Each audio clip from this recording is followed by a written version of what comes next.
Everyone believed my daughter-in-law was perfect until I decided to show them who she really was.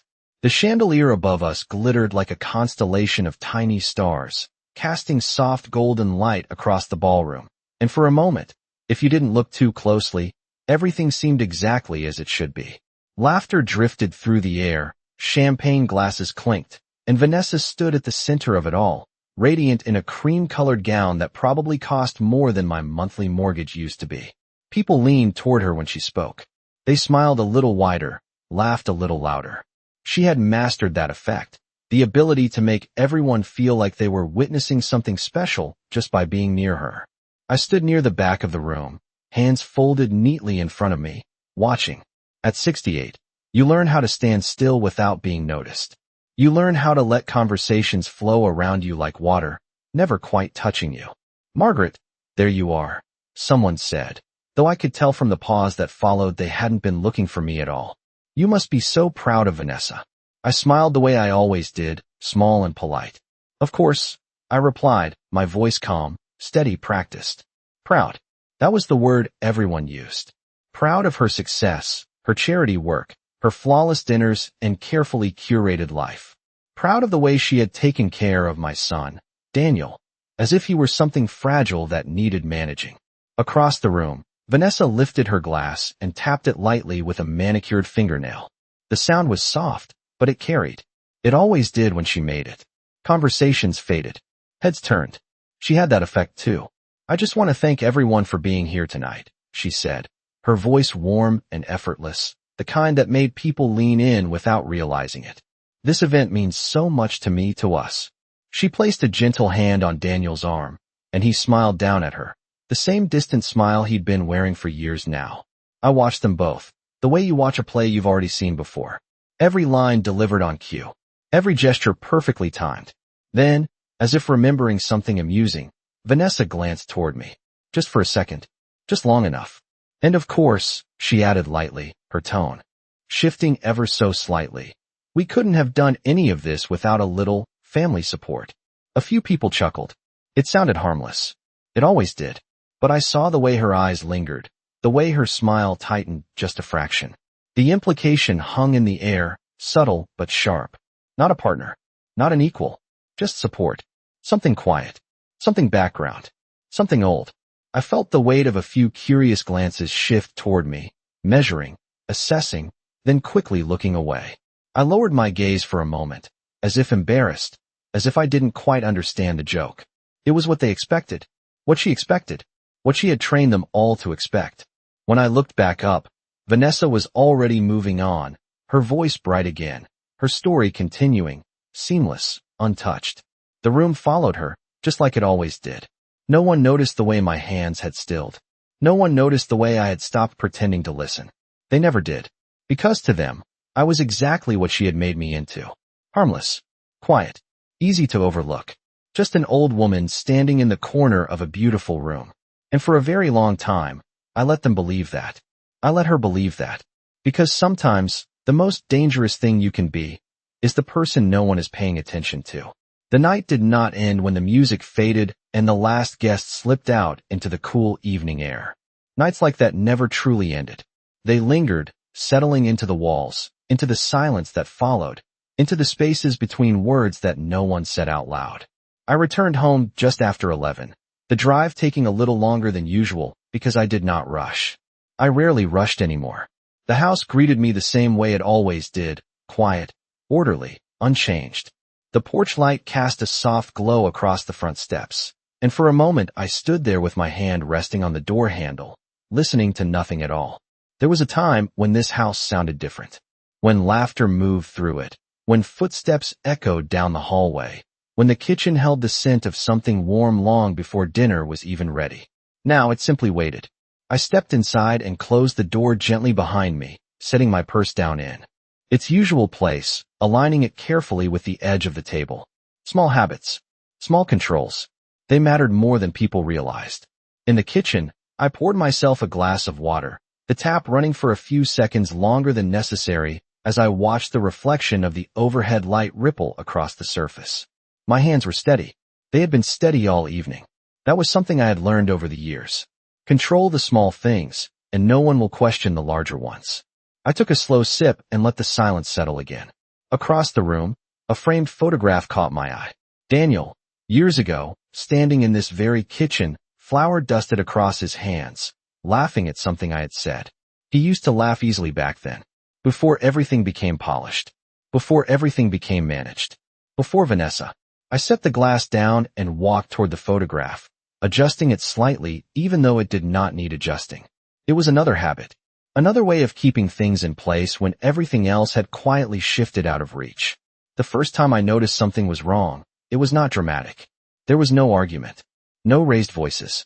It was a bank statement, a simple envelope forwarded to my address by mistake. I almost threw it away without opening it. Almost. The numbers had not made sense. Not at first. Transfers that were too large, too frequent. Accounts I did not recognize. I remember sitting at this very table, the paper spread out in front of me, tracing each line slowly, as if the meaning might change if I gave it enough time. It did not. I had folded it carefully and placed it back in the envelope, exactly as I had found it. I did not call Daniel. I did not ask questions. I did not confront anyone. That was the moment I understood something important. The truth does not reveal itself all at once. It waits. It watches. It gives you just enough to make you curious, and then it waits to see if you are patient enough to look closer. And I was patient. I began to notice other things after that. Small things. Vanessa's habit of stepping out of the room when certain calls came in. The way she would answer questions with too much detail, as if she were rehearsing rather than speaking. The subtle changes in Daniel. The way he deferred decisions that used to come naturally to him. The way he looked to her before answering even the simplest questions. None of it was obvious. Not to anyone who was not paying attention. But I was paying attention. I had all the time in the world to do that. I moved through my days quietly, exactly as I always had. I attended their dinners. I smiled when expected. I listened more than I spoke. And slowly, piece by piece, the picture began to take shape. Not enough to act on. Not yet. But enough to understand that what everyone else saw was not the full story. I turned off the kitchen light and stood there for a moment in the dim glow from the hallway, letting my eyes adjust. In the quiet, everything felt clearer, simpler. People underestimated silence. They thought it meant absence, weakness. But silence, when used correctly, is not empty. It is space. Space to observe. Space to remember. Space to prepare. I walked upstairs, my steps measured, unhurried, the same way they had been for years. Because the truth is, nothing that happened tonight surprised me. Not her smile. Not her words. Not the way the room followed her without question. I had seen it all before. The only difference now was that I had finally begun to understand it. The next morning began like all the others, quiet and precise, the kind of morning that gives nothing away. I woke before the sun had fully risen, the pale light just beginning to stretch across the ceiling, and for a few seconds I simply lay there, listening to the stillness. There was comfort in routine. It allowed everything else to remain hidden beneath the surface. I rose slowly, folding back the covers with care, smoothing the sheets as if someone might inspect them later. Old habits never leave you. In the kitchen, I brewed my coffee the same way I had for years, measuring each scoop carefully, waiting for the machine to hum to life. The smell filled the room, warm and familiar, grounding. I carried the mug to the table and sat down, placing it on the same coaster I always used, aligning it with the edge as I had done the night before with my purse. Control the small things. It becomes easier to see the larger ones. My phone buzzed once against the table, a soft vibration that seemed louder in the quiet. A message from Vanessa. Thank you for coming last night. It meant a lot. I stared at the words for a moment longer than necessary. The phrasing was perfect, thoughtful, polished, exactly what anyone else would expect. I typed a response just as carefully. Of course. It was a lovely evening. I paused, then added, you did a wonderful job. I watched the screen for a moment before setting the phone down. It was important to maintain the rhythm she had created. Predictable, pleasant, unthreatening. That was how she preferred me. That was how she understood me. After breakfast, I pulled open the drawer beside the table and removed the envelope I had placed there weeks ago. The paper inside was still crisp, the edges sharp. I unfolded it slowly, letting my eyes move across the numbers again, not because I needed to confirm what I had already seen, but because repetition brings clarity. The transfers had continued. That was the part no one else would notice. Small changes, spaced out just enough to avoid attention. Clever. Careful. But not invisible. I traced one line with my finger, then another, mapping the pattern in my mind. It was no longer just a suspicion. It was structure. Intent. I refolded the paper and returned it to the envelope, placing it back exactly where it had been. Not yet. There was no value in moving too quickly. Truth, when revealed too early, is easy to dismiss. It needs weight. It needs timing. Later that afternoon, I drove into town, keeping to the speed limit, stopping at each light as if I had nowhere particular to be. The office building stood on the corner of Maple and 3rd, modest, clean, the kind of place that did not attract attention. I parked across the street and sat for a moment, watching the reflection of passing cars glide across the windows. Then I stepped out, closed the door behind me, and crossed the street with measured steps. Inside, the air smelled faintly of paper and polished wood.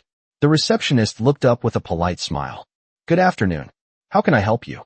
I returned the smile, gentle, unhurried. "I have an appointment with Mr. Howard." She checked her screen, nodded, and gestured toward the hallway. "He is expecting you." Of course he was. He had been expecting me for some time now.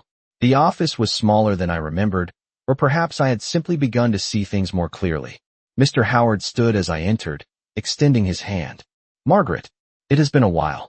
"It has," I replied, taking his hand briefly before sitting across from him. His eyes studied me for a moment, not unkindly, but with a quiet awareness that told me he understood more than most.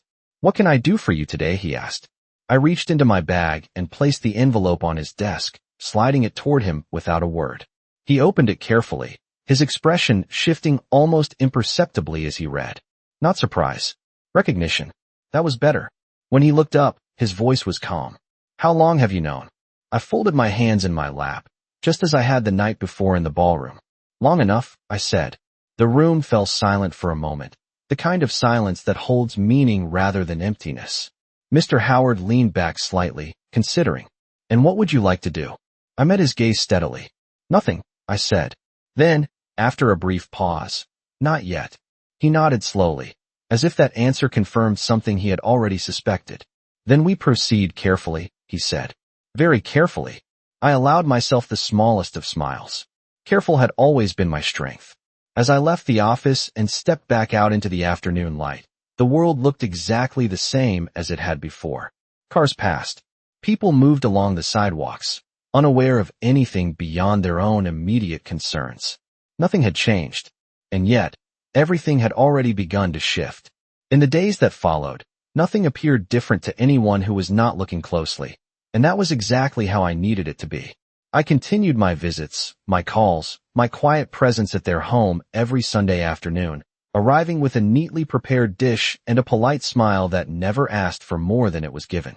The house Daniel shared with Vanessa was always immaculate, every surface polished, every detail arranged with the kind of precision that suggested not comfort, but control.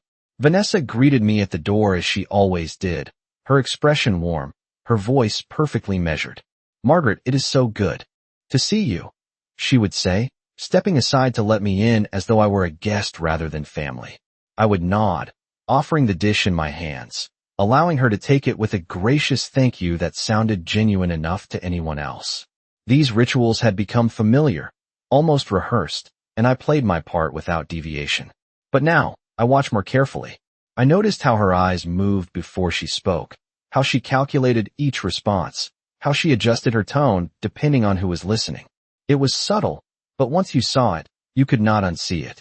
During dinner, Daniel spoke about work, about meetings, about plans that always seemed to involve Vanessa's input before his own conclusion.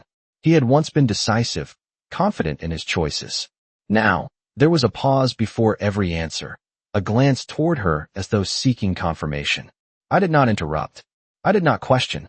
I simply listened, storing each moment the way one might collect small, seemingly insignificant pieces of a puzzle.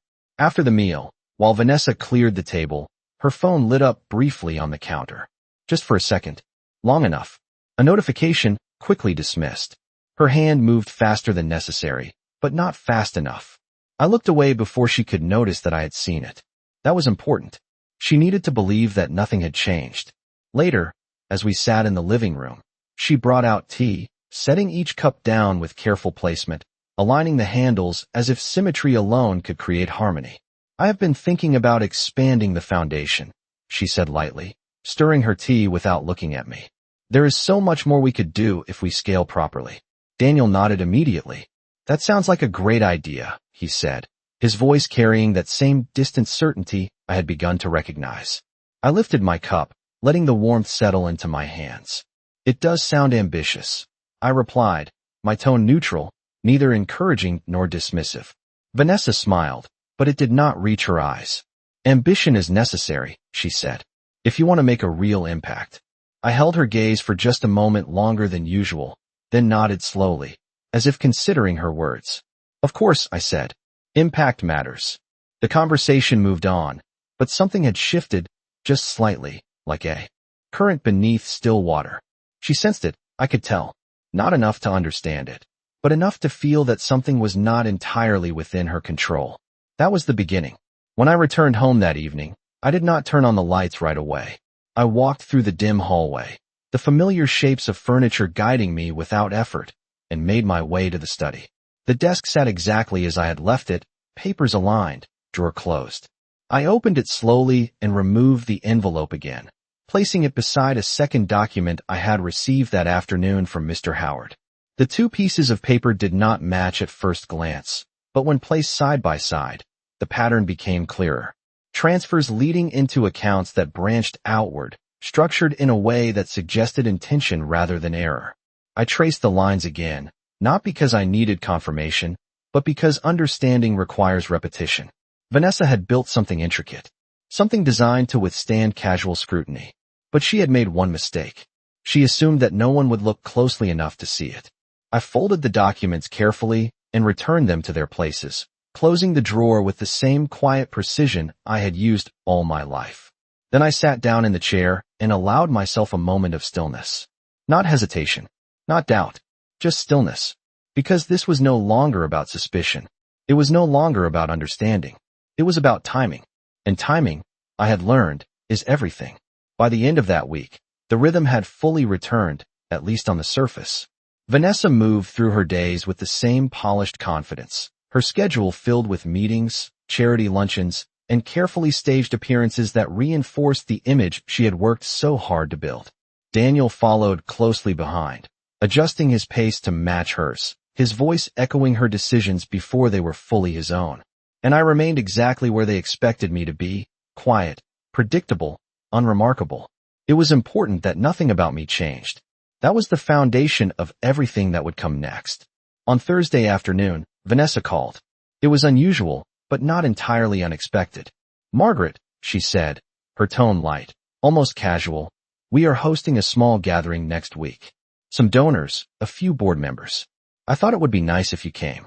I paused, just long enough to make the invitation feel considered, not anticipated. Of course, I replied. I would be happy to. There was a brief silence on the other end of the line, the kind that carried more meaning than the words themselves. Wonderful, she said finally. It will be a lovely evening. After we hung up, I set the phone down gently and allowed myself a moment to think. A gathering like that was not accidental. Vanessa curated every detail of her life with intention.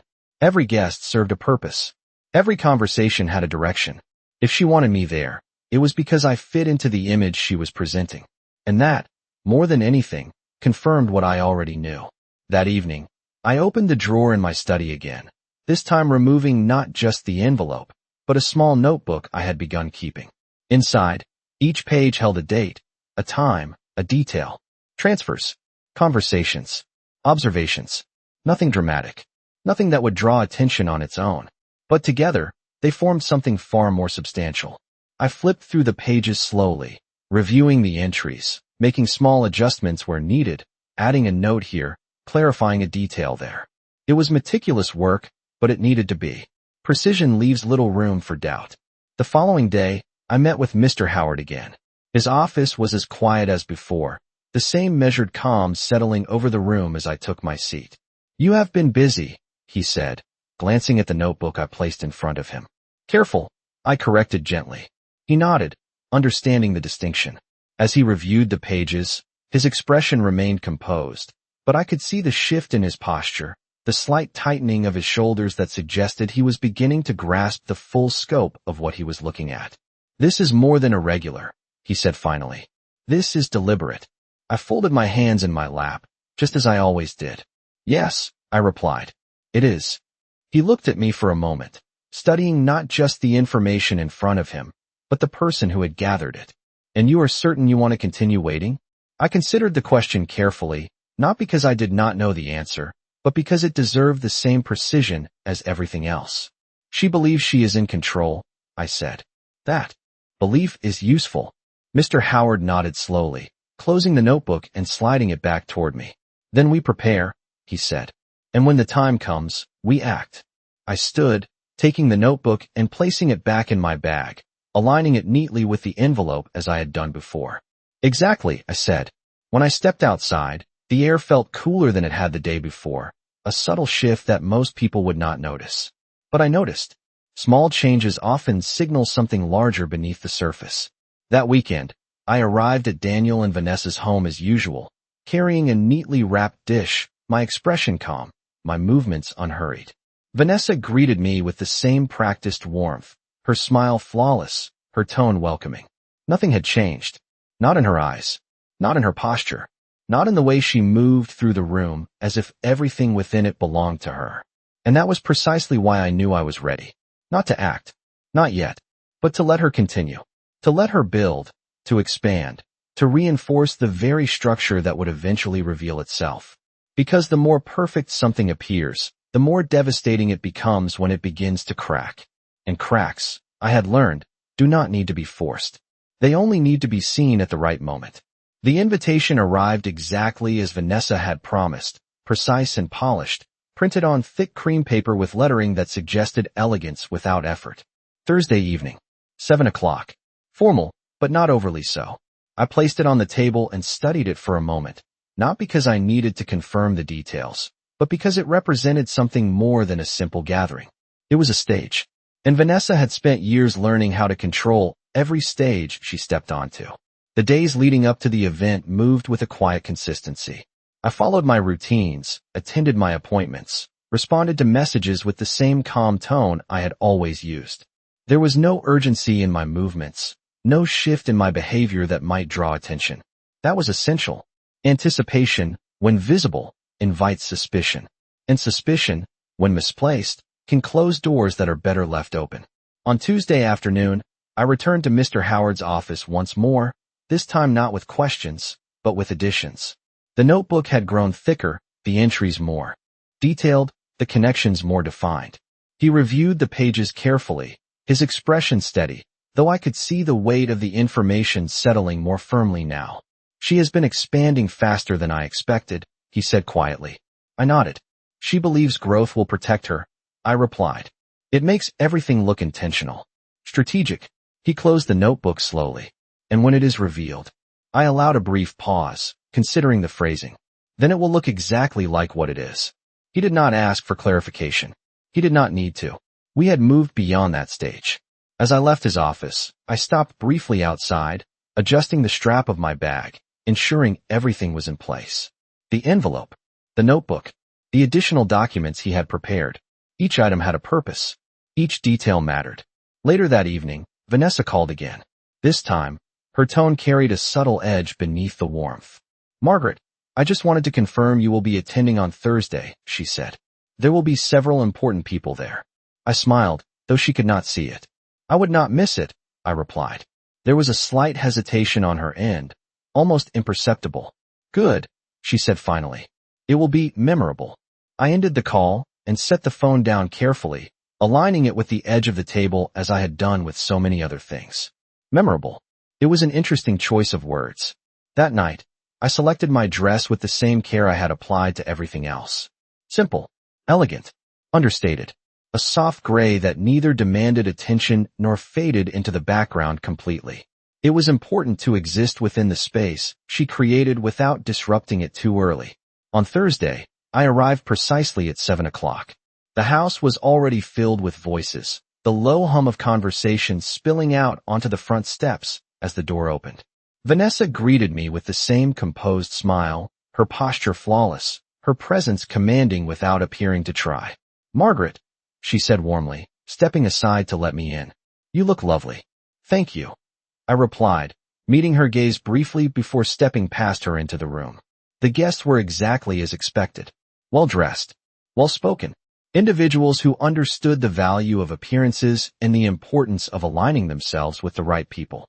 Vanessa moved among them effortlessly, her voice rising and falling in just the right measure, her laughter timed perfectly to each conversation. Daniel remained close, attentive, supportive, his role clearly defined within the structure she had built. I took my place near the edge of the room, not hidden, but not central either.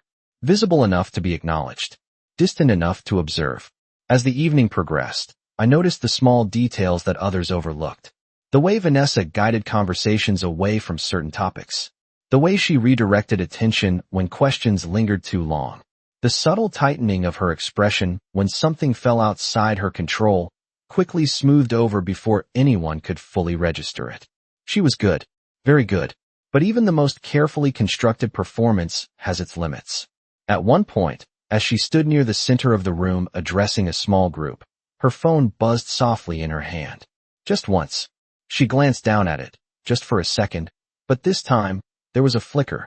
Not fear. Not yet. But awareness. A recognition that something was shifting, even if she could not yet define it. She silenced the notification quickly, her smile returning, her voice steady as she continued speaking. No one else noticed. They never did. But I did. And that was enough. I lifted my glass, taking a slow sip, allowing the moment to settle into place. Everything was aligned now. The setting, the people, the timing. All that remained was the moment when observation would become action. And that moment was closer than she realized. The room had reached that perfect balance Vanessa always aimed for, where conversation flowed easily and every guest felt both seen and impressed, where the evening appeared effortless even though every detail had been carefully constructed long before anyone arrived. I stood exactly where I had been for most of the night, just within the edge of the gathering, my presence acknowledged but never central, and from that position, I could see everything clearly. Vanessa moved through the room with practiced grace, her hand resting lightly on shoulders, her voice adjusting to match each person she addressed, her smile never lingering too long in one place. It was a performance, but it was a convincing one. That was why it had lasted as long as it had.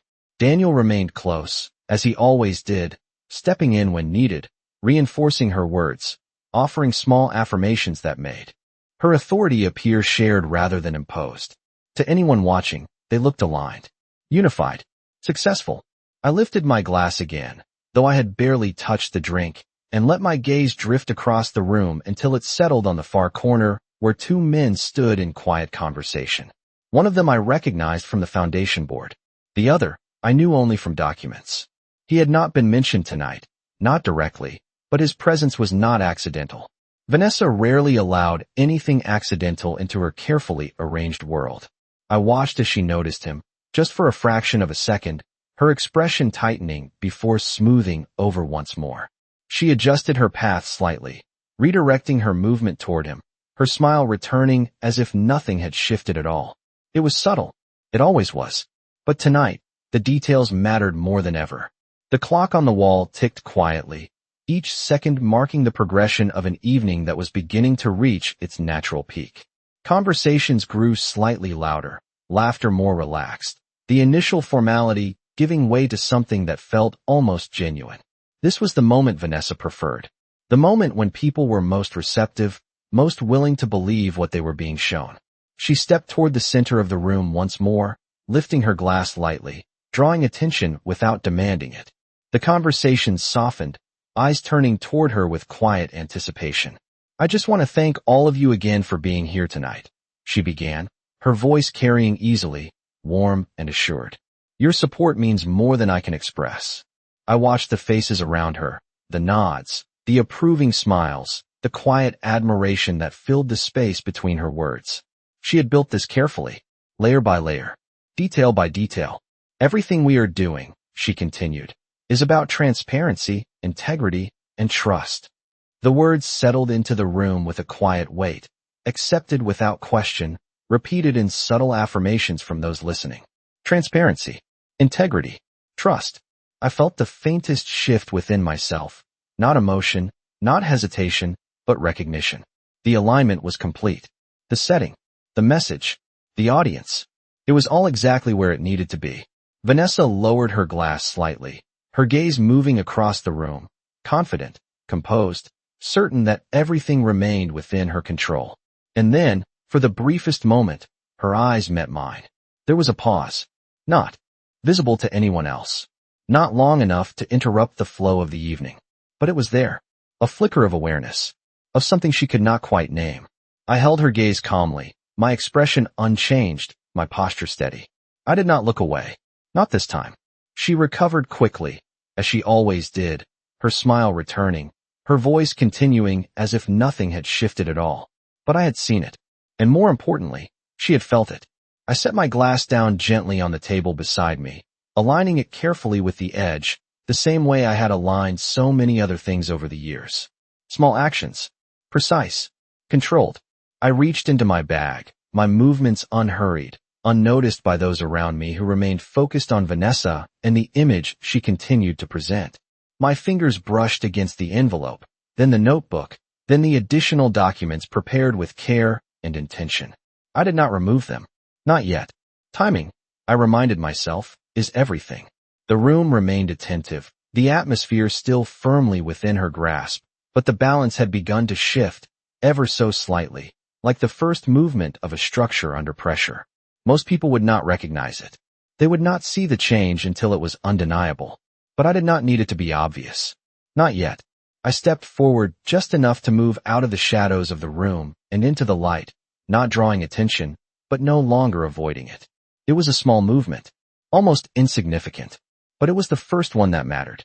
And as Vanessa continued to speak about trust and integrity, her voice steady, her posture flawless, I knew with absolute certainty that she had no idea how close she was to losing both.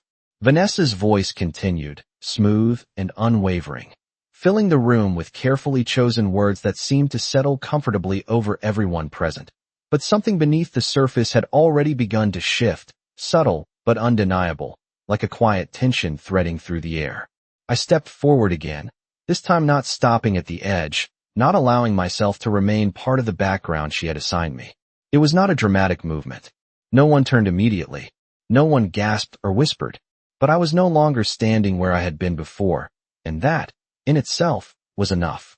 Vanessa finished her sentence with a practiced smile, lifting her glass slightly as if to conclude her thought, and for a moment, the room responded exactly as expected, a soft murmur of agreement, a ripple of polite applause. Then I spoke.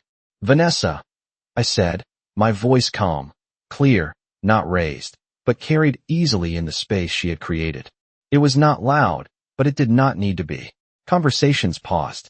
Not all at once, but in small pockets, like lights dimming one by one. Vanessa turned toward me, her expression composed, though I saw it again. That flicker, sharper now, more defined. Margaret, she replied, her tone warm, inviting, as though this were part of her plan. Did you want to add something? I smiled slightly, the same measured expression I had worn all evening. Just a small clarification, I said. There was a brief silence, not uncomfortable, but expectant. People were listening now. That was important. I reached into my bag, my movements slow, deliberate, ensuring that nothing appeared rushed, nothing appeared emotional. Precision, always. I removed the envelope first, then the notebook, placing them gently on the nearby table where the light caught them clearly. Vanessa's gaze followed the motion, her posture remaining upright, but her attention no longer fully controlled. You spoke about transparency, I continued, my tone even, almost conversational, and integrity. A few guests nodded, still aligned with her narrative, still unaware of what was about to shift. I opened the envelope and withdrew the first document, holding it lightly, not presenting it yet, simply acknowledging its presence. I thought it might be helpful, I said, to expand on that. Vanessa took a step toward me, subtle, careful, her smile still in place. I am not sure this is the right moment, she said gently, Her voice lowered just enough to suggest discretion, but loud enough for those closest to hear. I met her gaze without hesitation. I believe it is, I replied. The room grew quieter. Not silent, but attentive in a way it had not been before. I placed the document on the table beside the envelope, aligning it carefully, then opened the notebook, turning it slightly so that those nearest could see the pages filled with dates and figures. Over the past several months, I said, I have been keeping track of certain financial movements connected to the foundation. The words were simple, direct, free of accusation, free of emotion. That was intentional. Vanessa's expression held, but only just. The edges had begun to tighten, the control she maintained requiring more effort now than before. There must be some misunderstanding, she said quickly, her tone still composed, but the rhythm slightly altered. I shook my head gently. No, I said. There is not. I turned a page in the notebook, the soft sound of paper shifting carrying more weight than it should have. These transfers, I continued, indicating the entries without raising my voice, follow a consistent pattern. Funds moved through intermediary accounts before being redirected. A man near the table leaned forward slightly, his interest no longer casual. Others followed, drawn in not by volume, but by clarity. Vanessa stepped closer, her hand resting lightly on the edge of the table, as if grounding herself within the space. Margaret, she said, her voice now quieter, more controlled. We can discuss this privately. I looked at her for a moment, really looked at her, not the image she presented, not the role she played, but the calculation behind it. You spoke about trust, I said softly. Trust is not private. The words settled into the room with a weight that could not be ignored. I reached into my bag once more and removed the final document, the one Mr. Howard had prepared, placing it beside the others with the same careful precision. These records, I said, confirm where those funds were redirected. I did not need to explain further. The implication was clear, the pattern complete. The image she had built stood intact for a brief second longer, suspended, as if waiting for someone to deny what was already visible. And then, quietly, almost imperceptibly, it began to crack. For a moment, no one spoke. The room held its breath in that quiet, suspended way that comes when something has shifted but has not yet fully settled. Vanessa stood perfectly still, her hand still resting on the edge of the table, her posture unchanged to anyone who was not paying close attention. But I saw it. The tension in her fingers, the slight tightening along her jaw, the way her eyes moved, not with confidence now, but calculation. Daniel looked between us, confusion spreading slowly across his face, as if the scene unfolding in front of him did not align with the version of reality he had been given. There has to be an explanation, he said finally, his voice uncertain, searching. Vanessa turned toward him quickly, her expression softening, shifting into something familiar, something reassuring. Of course there is, she said, her tone gentle, controlled. This is just a misunderstanding. I said nothing. I did not interrupt. I did not correct her. Silence, at the right moment, speaks louder than any argument. One of the men near the table reached for the document, lifting it slightly, his eyes scanning the details with a growing seriousness that could not be masked. Another leaned in, drawn by the shift in tone, by the quiet weight of what was being presented. Vanessa noticed, of course she did, and for the first time that evening, her movement was not entirely fluid. I think it would be best if we continued this conversation privately, she said, her voice firmer now, directed not just at me, but at the room itself, as if she could still guide the narrative back into something manageable. I met her gaze calmly. You invited them, I said. You chose this setting. The words were not harsh. They did not need to be. They simply existed, undeniable. The man holding the document looked up, his expression no longer polite, no longer passive. These transfers, he said slowly, they are not standard. Vanessa's composure held for a fraction of a second longer, then shifted again, subtle but unmistakable. You are looking at incomplete information, she replied, her voice steady, though the warmth had faded. There are layers to this that are not being considered. I inclined my head slightly. There always are, I said. That is why I brought all of them. I turned another page in the notebook, revealing the full pattern, the connections that had once been hidden but now lay clearly in front of anyone willing to see them. The room was no longer aligned with her. The balance had shifted completely. Daniel stepped forward, his eyes moving quickly across the documents, his expression changing with each line, each figure, each realization that settled into place. "Vanessa," he said quietly, "what is this?" She looked at him, and for a moment, the carefully constructed image faltered. Not dramatically, not enough for anyone to call it a collapse, but enough. Enough to reveal the effort it took to maintain it. "I was managing things," she said, choosing her words carefully. "Optimizing. Making sure everything was deficient." I watched her as she spoke, the precision of her language, the way she avoided direct answers, the way she attempted to reshape the narrative even now. It would have been impressive if it had not been so predictable. "Efficiency does not require concealment," I said quietly. The words settled into the space between us, simple and complete. No one argued. No one defended her. The room had already begun to move away from her, not physically, but in perception, in belief. That was all it took. I reached forward and closed the notebook gently, aligning it once more with the documents beside it, restoring order to the space I had disrupted. Then I stepped back, giving the room back to them, to their questions, to their conclusions. I had no interest in staying for what came next.